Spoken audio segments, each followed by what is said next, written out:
오늘 우리에게 주신 하나님의 말씀은 마태복음 22장 15절에서 22절까지 말씀입니다. 마태복음 22장 15절에서 22절까지 말씀입니다. 교독하겠습니다. 이에 바리새인들이 가서 어떻게 하면 예수를 말의 올무에 걸리게 할까 상의하고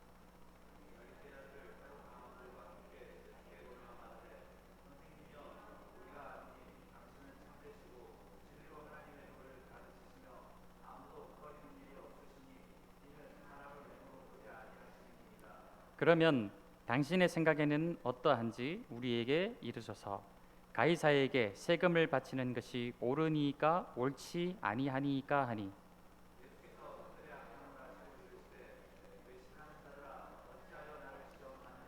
세금 낼 돈을 내게 보이라 하시니 데나리온 하나를 가져왔거늘 이르되 가이사의 것이니이다. 이에 이르시되 그런즉 가이사의 것은 가이사에게 하나님의 것은 하나님께 바치라 하시니 아멘. 이전에 예수님께 찾아왔던 이 종교 권력자들이 예수님께 권위를 가지고 논쟁을 하였습니다. 당신의 권위는 어디로부터 온 것인가? 여기에 예수님은 세 가지 비유로 말씀을 하셨고 그들은 심중에 큰 정곡을 찔리게 되었죠. 왜냐하면 그들은 겉으로는 하나님을 섬기는 척하였지만 실제로는 자신들이 성전과 예루살렘의 주인 노릇을 하고 있었고 그것을 예수님께서는 그들의 외식으로 표현을 하셨습니다.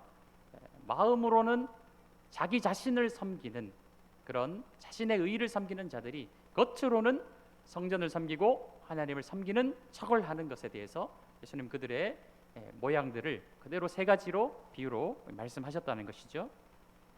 예수님께 아주 강펀치를 맞은 이 종교 권력자들은 돌아가서 또 다른 계책을 생각을 하기 시작했습니다. 생각해낸 것은 16절 말씀과 같이 이제 자신의 제자들을 헤롯 당원들과 함께 예수님께 보내는 것을 보게 됩니다. 이것은 민족주의자들, 자신의 나라의 독립을 굉장히 원하는 민족주의자들과 반대로 친로마주의자들이 함께 한편이 되어서 또 예수님께 질문을 하러 가는 것이죠. 도무지 섞일 수 없는 자들, 정치적으로나 군사적으로나 대립하고 있는 자들이 예수님이라는 공공의 적을 몰아내기 위해서는 하나가 되는 악한 모습을 보게 되는 것입니다.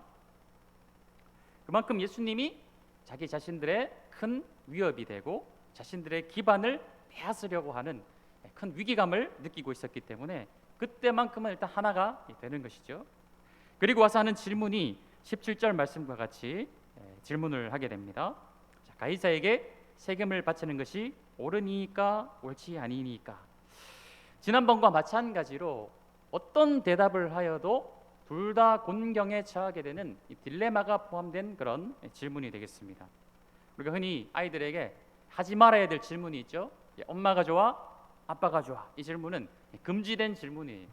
아이들이 어떻게 대답을 하여도 한편을 섭섭하게 만들 수밖에 없는 그런 질문입니다.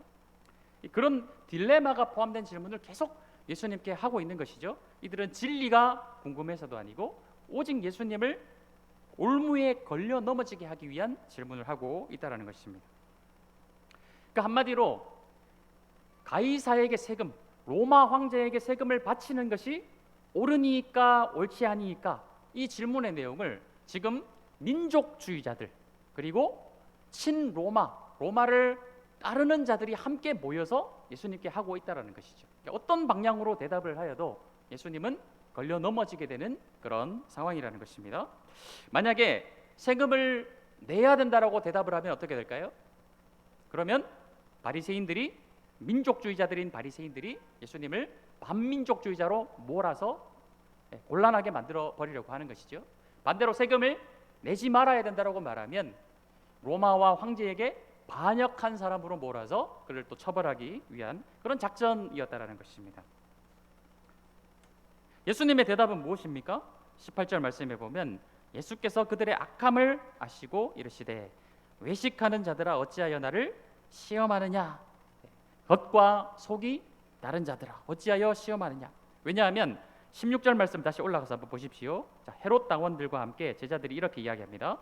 선생님이여, 우리가 아노니 당신은 참되시고 진리로 하나님의 도를 가르치시며 아무도 꺼리는 일이 없으시니 이는 사람을 외모로 보지 아니하심이니이다. 질문을 하기 전에 아주 좋은 말로 예수님의 마음을 관심을 살려고 하고 있는 것이죠. 그러나 그 말에는 겉과 속이 완전히 다른 상황이라는 것입니다. 이런 그들의 마음을 아시고 이 악한 자들아 표현하시면서 19절 말씀, 세금 낼 돈을 내게 보이라 하시니 데나리온 하나를 가져왔거늘이라고 말씀하고 있어요. 이 당시 세금에는 여러 가지 종류가 있었습니다. 여기서 말씀하고 있는 세금은 무엇이냐면은 인두세예요. 1년에 성인들을 대상으로 1년에 한 번씩 거두게 되는 1데나리온의 인두세를 말씀을 하고 있는 것입니다. 인두세를 내는 이 데나리온의 이 동전 하나에는 동전을 보여드리면 이제 좋을 뻔했지만 못 보여드릴 때 이 동전에 새겨진 모양이 있었습니다. 우리나라 지폐에도 보면은 위인들이 이렇게 등장하지 않습니까? 마찬가지로 이 데나리온의 동전에는 로마 황제의 형상이 각인이 되어져 있었어요. 새겨져 있었어요. 얼굴만 새겨져 있는 것이 아니라 앞 뒷면으로 글귀가 새겨져 있었습니다. 앞면에는 신의 아들이라는 글귀가 새겨져 있었어요. 뒷면에는 신의 대제사장이라는 글귀가 새겨져 있었습니다. 사실 유대인들이 이 동전을 소유하고 있는 것만으로도 신성모독으로 여겨질 만한 그런 물건이었다라는 것이죠. 그렇기 때문에 지금 이 질문은 단순히 로마 정부에 대해서 황제에게 세금을 내냐 마냐의 문제를 뛰어넘는 그 이상의 의미가 담겨진 질문이 되겠습니다. 바로 하나님께 대하여 하나님께 반역을 하느냐 하나님을 따르느냐, 반민족이냐 민족이 아니냐가 아니라 하나님께 대한 반역이냐 아니냐, 이 질문을 사실은 하고 있는 상황이라는 것이죠. 아무튼 예수님은 이들의 악함을 보시고 아무도 예상치 못한 답변을 하시는 것을 보게 돼요. 20절에서 22절까지 말씀에 나와 있죠. 이 형상과 이 글이 누구의 것이냐라고 물어보시죠. 그리고 가이사의 것은 가이사에게, 하나님의 것은 하나님께 드려라라고 말씀을 하고 있다는 것입니다. 자, 이 말씀이 굉장히 어려운 말씀이에요. 어떤 신학자는 이 말을 정치와 종교가 분리되어야 된다 이렇게 해석하는 분도 있습니다. 하지만 그런 말씀이기보다는 우리가 이 다니엘의 삶을 통하여서 다니엘서를 좀 보면서 다니엘이 처한 그 시대적 상황 안에서 어떻게 대처하였는지 그 말씀을 우리가 먼저 좀 이해하실 필요가 있다는 것이죠. 우리가 작년에 다니엘서를 함께 보았는데 한번 기억을 떠올리시면서 복습을 하는 의미에 한번 좀 돌아보도록 하겠습니다. 자, 다니엘의 상황이 어떠하였습니까? 나라 전체가 망하였죠. 왜 망하였느냐? 하나님이 하나님의 그 경륜, 하나님의 역사를 인도하심에 따라서 그 악한 북이스라엘과 남유다를 이방 나라로 하여금 심판하게 하시고 그 나라를 망하게 만드셨어요. 심지어 성전조차도 파괴하게 만드셨어요. 그리고 북이스라엘은 아예 그냥 민족성 자체가 말살이 되어버렸지만 남유다만큼은 포로로 잡혀가면 이 포로 정책을 통해서 그들이 살고 있던 지역에서 갈대아 지역으로 다 끌려가게 됩니다. 나라가 망한 것은 자기 자신 한 개인이 어떻게 할 수 없는 일이라는 것이죠. 본인이 극복할 수 있는 일이 아니에요. 나라가 망한 것은 자신이 막을 수도 없고 그 상황 아래 놓여진 것은 하나님의 계획, 하나님의 심판에 따른 것이기 때문에 하나님이 징계하시고 하나님이 징벌하시고 심판하시는 것은 그것을 그대로 받아들이는 것이 하나님의 뜻에 따르는 것입니다. 우리가 아이들에게 실제 이 아이들이 뭐 말을 듣지 않거나 좀 혼이 나야 될 경우가 있을 때 징계할 수 있죠. 징벌을 할 수가 있습니다. 그때 아이들이 그 징계를 온전히 잘 받아들이는 것이 무엇입니까? 부모님의 뜻에 순종하는 것이에요. 근데 나는 이 징벌이 싫으니까 따르지 않겠습니다 하는 것은 그 역시도 부모님의 뜻에 순종하지 않는 것이에요. 그러니까 다니엘의 입장은 무엇이냐면은 하나님이 그 나라 전체를 심판하셨기 때문에 그 심판하시는 상황 아래 순복하는 것이 다니엘이 하나님의 뜻에 따르는 일이 되는 것이죠. 그렇기 때문에 다니엘은 포로로 잡혀갔습니다. 거기에 보면 다니엘과 세 명의 친구의 이름이 등장을 하게 되죠. 하나냐, 미사엘, 아사랴 이 세 명의 친구가 등장을 하는데 우리는 이 이름보다는 사드락, 메삭, 아벤느고라는 이름이 더 익숙하시죠? 원래 이름은 다니엘과 그다음에 하나냐, 미사엘, 아사랴가 되겠습니다. 이들은 잡혀가서 무엇을 했느냐? 이 갈대아 사람의 학문과 언어를 충실하게 배우는 것을 보게 돼요. 여기에는 점성술이 들어가 있고 제사하는 제사법이 들어 있습니다. 하나님을 제사하는 법이 아니라 이방신을 제사하는 제사법도 그들이 배운 학문 가운데는 다 들어 있었다라는 거예요. 이들은 이것을 거부하지 않고 최선을 다해서 그 학문을 익히는 것을 보게 되죠. 심지어는 하나님께서 모든 사람들보다 더 뛰어나게 이 학문을 익힐 수 있도록 지혜를 주셨다고 말씀을 하고 있다라는 거예요. 그러나 이들이 어쩔 수 없는 하나님의 심판이라는 상황 아래에서 포로로 잡혀가 그들의 학문을 배우게 되었지만 그들은 아는 것과 믿는 것을 분명히 분별하였다는 것을 우리가 보게 되는 것이죠. 또한 이들은 그 학문을 배운 이후에 느부갓네살 왕과 바벨론 정부를 위해서 일하는 것을 거절하지 않고 받아들였어요. 누군가가 일을 해야 되는 상황이라면 동족들을 위해서 자신들이 헌신하기로 결심을 한 것입니다. 그 나라 정부를 위해 일을 하지만 그들은 자신의 백성을 위해서 헌신하기 위해서 그 나라를 위해 일하는 것을 거절하지 않았다라는 거예요. 왜냐, 이 또한 하나님의 심판이라는 상황 안에서 한 개인이 어쩔 수 없는 그런 일이었다라는 것이죠. 그런 건 받아들였다라는 것이에요. 또 한 가지 마지막으로 그들의 이름이 어떻게 되었습니까? 다니엘은 벨드사살로 이름이 개명이 되었어요. 하나냐, 미사엘, 아사랴 역시 그들의 이름이 본래 이름인데 그 이방인의 이름으로 개명이 당하였습니다. 그것이 바로 사드락, 메삭, 아벤느고라는 그런 이름으로 다 이름이 바꾸어진 것이에요. 이 창시 개명은 굉장히 치욕적인 일이 되겠죠. 자신의 민족성을 부정당하는 일이 되겠습니다. 그러나 여기까지가 그들이 양보하고 허용할 수 있는 최후의 선이었어요. 문화적인 치욕까지는 자신의 민족과 이후 민족의 재건을 위해서 받아들였지만 그들이 목숨을 걸고라서도 거절했던 것이 있습니다. 그것이 무엇입니까? 바로 먹는 문제였죠. 학문을 배우고 그 정보를 위해서 일하고 이름이 바뀌어지는 것까지는 그들이 받아들일 수밖에 없기 때문에 받아들였지만 먹는 문제에 관해서는 그들이 자신이 선택할 수 있는 문제에 대해서는 거절하였다는 것이죠. 레위기 11장 말씀에 따라서 그들이 먹는 왕의 식탁에서 먹는 모든 부정한 음식들을 자신들은 거절하고 우리는 채소만 먹겠습니다 했던 것을 기억하실 것입니다. 또 한 가지 목숨을 걸고 거절하였던 것이 무엇입니까? 바로 왕의 신상에게 절하는 문제만큼은 그것만큼은 자신들이 목숨을 걸고 거절하였죠. 하나님이 우리를 구원하실 것이다.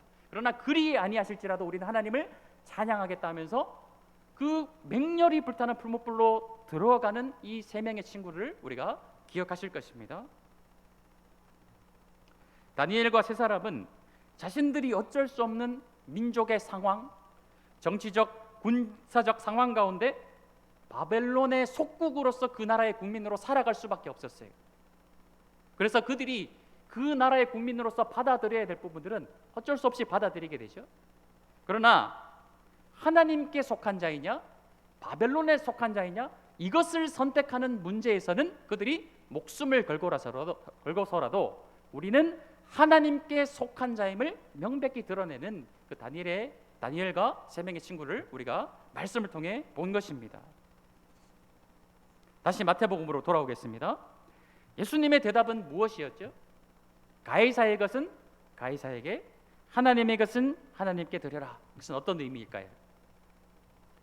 비록 로마의 통치를 받는 속국으로서 현재 그들을 지배하고 다스리고 있는 통치자인 이 로마 황제, 그들이 정한 법, 이 세금에 따라서 이 문제는 한 개인이 어쩔 수 없는 문제가 되겠어요. 로마의 식민지로 있는 상황 자체가 마치 바벨론의 통치 아래 있었던 것과 마찬가지로 하나님이 그 나라를 심판하셨고 하나님의 그 알 수 없는 경륜에 따라 그 로마의 지배를 받고 있는 상황이었기 때문에 그것은 어쩔 수 없는 문제죠. 그들이 정한 법에 따라 세금을 내는 것이 합당함을 말씀하고 있는 거예요. 또한 이 동전에는 말씀드렸다시피 어떤 형상이 새겨져 있었습니까? 로마 황제의 형상이 새겨져 있었어요. 그러니까 그것은 로마 황제에게 다시 돌려주라. 그러나 우리에게는 누구의 형상이 각인이 되어 있습니까? 우리에게 누구의 형상이 새겨져 있나요? 우리 자신에게는 하나님의 형상이 새겨져 있는 것이죠. 그래서 그들이 만든 동전인 그들의 것은 그들에게 돌려주더라도 우리는 하나님의 형상이 우리 안에 새겨져 있으니 우리 자신은 어떻게 하라는 말씀이죠? 로마에게 속한 시민이냐 하나님께 속한 시민이냐를 선택하는 문제에 있어서는 너희 자신을 하나님께 속한 자로 하나님께 드려라, 이 말씀을 우리에게 하고 있다는 것입니다. 그러므로 로마의 세금을 바치는 일 때문에 누구에게 속한 국민인가, 그것을 고민할 것이 아니라는 것이죠. 우리 자신을 하나님께 드리는 삶을 사느냐 안 사느냐, 세금을 내고 안 내고 이것이 중요한 것이 아니라 우리 자신을 하나님께 드리냐 안 드리느냐, 이것이 더 중요한 문제라는 것을 그들에게 지적하면서 대답하고 계신다라는 것입니다. 22절 말씀에 보면 그들이 이 말씀을 듣고 놀랍게 여겨 아무런 대꾸도 하지 못하고 그냥 떠나가는 것을 우리가 보게 되죠. 왜냐하면 이 말씀은 그들의 양심을 정확히 깊숙이 찌르는 말씀이었기 때문에 그렇습니다. 이들의 실상은 무엇입니까? 이 바리새인들은 겉으로는 하나님께 충성하는 척을 했지만 실상은 자신들 역시도 이미 일상 가운데 로마 화폐를 사용하고 있었다는 것이죠. 그럼 자신들도 이미 신성모독을 한 것이에요. 그럼에도 예수님께 그런 질문을 한다는 것이 모순이 아니겠습니까? 또한 그들은 예수님의 말씀처럼 외식하는 자들이었어요. 하나님을 섬기는 척을 하지만 자기 자신을, 자기 의를 섬기는 삶을 살았던 것이 바로 바리새인들이었어요. 자신들의 어떤 정치적 입지, 예루살렘의 성전에서 나오는 그런 수많은 이윤을 놓치기 싫어서 지금 이런 질문을 하고 있는 것이라는 것이죠. 오늘 말씀에 정리를 하도록 하겠습니다. 이 말씀을 보면서 다니엘서와 오늘 예수님이 하신 그 말씀들, 하나님께 속한 자들, 하나님의 형상들이여 너희 자신을 하나님께 드려라, 이렇게 말씀하신 것을 우리가 기억하면서 우리는 내 자신을 하나님께 드리는 삶이 너무나도 중요하다는 것을 보게 되는 것이죠. 중고등부 시절에 항상 어떤 수학여행을 가게 되면은, 초등학교 때도 이제 마찬가지고 중학교 시절, 고등학교 시절에도 수학여행을 가면 꼭 어디를 가느냐, 산이고 쫙 좋은 데는 이제 항상 이 사찰들이 다 들어서 있지 않습니까? 꼭 거기를 이제 들리는 거예요. 불국사도 좋고 해인사도 좋고 꼭 이제 그런 데를 가게 돼요.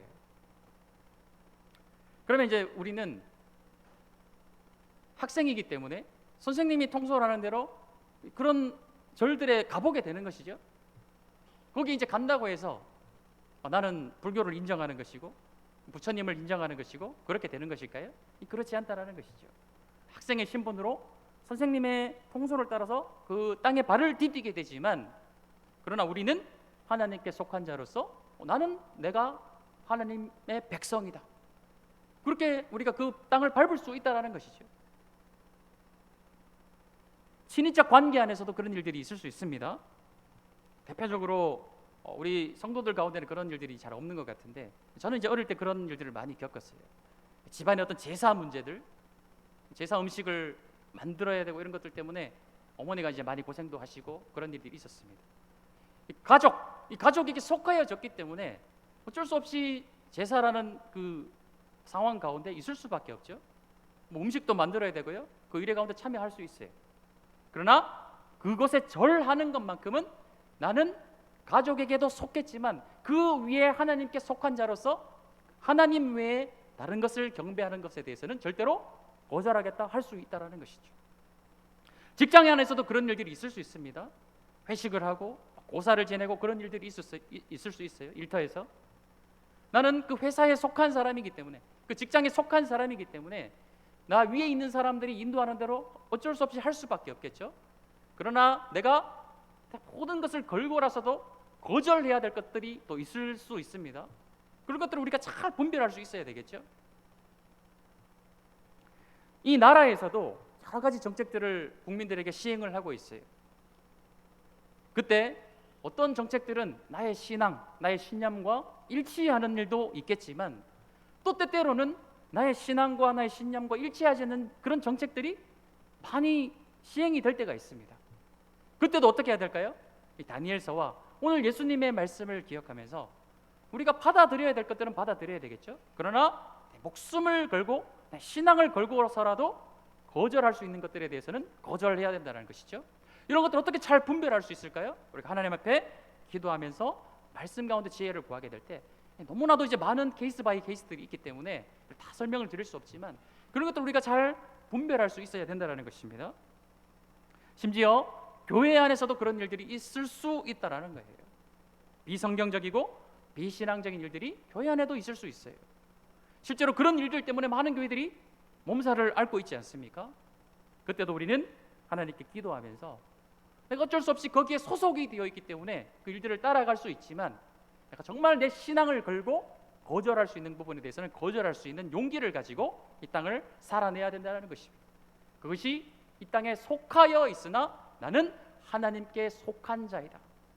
어쩔 수 없이 세상 속에서 살아가지만 세속적이지 않고 하나님의 백성으로서 이 땅을 살아내는 길인 줄로 믿습니다. 그것을 늘 신앙으로 고백하며 비록 이 땅에 발붙이고 사나 하나님께 속한 자로서 이 땅을 살아내시는 하나님의 귀한 백성들 되시길 축복합니다. 우리 함께 찬양하겠습니다.